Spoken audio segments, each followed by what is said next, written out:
Welcome to JMS kitchen. இன்றைக்கி நம்ம செய்ய போகிறது பார்த்திங்கன்னா சேனைக்கிழங்கு கல்யாண வீட்டில் செய்கிற மாதிரி ஒரு அருமையான ரெசிபி.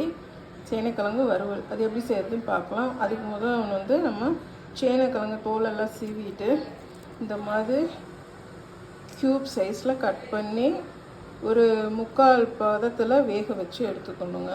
3/4 பக்குவத்தில் இருந்தால் போதும். ரொம்ப குழைவாயிட்டாலும் நீங்கள் திரும்பி மசாலாவில் வேக விடும்போது, எண்ணெயில் வேக விடும்போது ரொம்ப அப்படியே களி மாதிரி ஆகிடும்.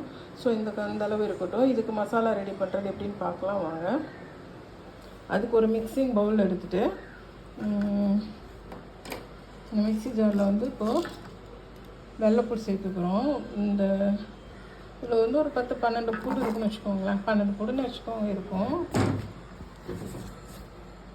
அதில் ஒரு 2 ஸ்பூன் சோம்பு சேர்த்துக்கிறோம். நான் எல்லாமே கையில் தான் சொல்லுவேன், பட் அது கரெக்டாக இருக்கும். 2 ஸ்பூன் சோம்பு,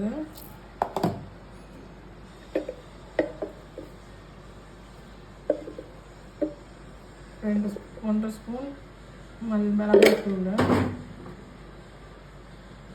மஞ்சள் 1/4 ஸ்பூனு.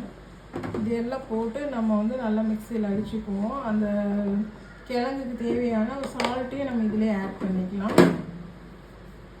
வடைச்சிட்டு அடுப்பில் ஒரு பேன் வச்சுட்டு அதில் நான் எண்ணெய் ஊற்றிருக்கேன், ரீஃபைண்ட் ஆயில். அதில் நம்ம ரெடி பண்ணி வச்சுருக்க பேஸ்ட்டை ஃபஸ்ட்டு ஆட் பண்ணி பேஸ்ட் பாருங்கள். நம்ம இப்போ போட்டுட்டோம் வானலியில். இதில் நல்லா கொஞ்சம் கலர் சேஞ்ச் ஆகிற வரைக்கும் ஃப்ரை பண்ணிக்கலாம். இதில் ஒரு ஸ்பெஷல் என்னன்னு தெரியுங்களா? இதே பேஸ்ட்டு சேம், அதாவது சோம்பு, வெள்ளைப்பூடு, மிளகாத்தூள், மஞ்சள் தூள், இது எல்லாமே போட்டு இப்போ நான் அரைச்ச மாதிரி இதே பேஸ்ட் மாதிரி ரெடி பண்ணி ஃபிஷ் மேலே அப்ளை பண்ணிவிட்டு நீங்கள் டவா ஃப்ரையோ இல்லை டீப் ஃப்ரையோ பண்ணிங்கன்னா வேறு லெவலில் இருக்கும். நீங்கள் செஞ்சு சாப்பிட்டு பார்த்துட்டு நீங்கள் சொல்லுங்கள். இல்லைன்னா ட்ரை பண்ணியாவது பாருங்கள், செம்ம டேஸ்ட்டாக இருக்கும். அந்த ஃபிஷ்ஷோட ஸ்மெல்லே இருக்காது. இது நம்ம சேனைக்கிழங்குக்கும் அதே மாதிரி நம்ம ரெடி பண்ணியிருக்கோம்.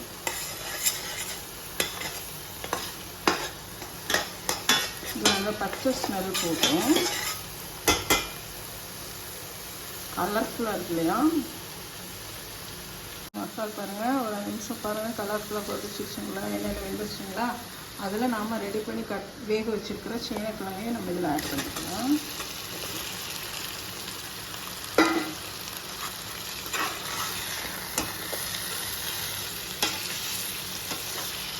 ரொம்ப மைல்டாக தான் அதை நம்ம ஹேண்டில் பண்ணணும். இல்லைன்னா கிழங்கு உடஞ்சி போயிடும். நம்மளுக்கு நம்ம கட் பண்ண ஷேப்புக்கு கிடைக்காது. நல்லா ஃப்ரை பண்ணிடணும். ஒவ்வொரு கிழங்குலையும் அந்த மசால் ஒட்டி இருக்கும். நீங்கள் செஞ்சு சாப்பிட்டு பார்த்துட்டு சொல்லுங்கள் எப்படி இருக்குன்னு. கல்யாண வீட்டெல்லாம் மோஸ்ட்லி இதுதான் வைப்பாங்க. நிறைய கல்யாண வீட்டுகளில் பார்த்துருப்பீங்க. நீங்களும் செஞ்சு ட்ரை பண்ணி பாருங்கள். பாருங்க கைஸ், நம்ம ரெடி பண்ண சேனைக்கிழங்கு வறுவல் பாருங்கள் எப்படி ரெடி ஆயிடுச்சுன்னு பாருங்கள். ஒவ்வொரு கிழங்குலையும் அப்படியே மசாலா எப்படி பிடிச்சிருக்கு பாருங்கள்.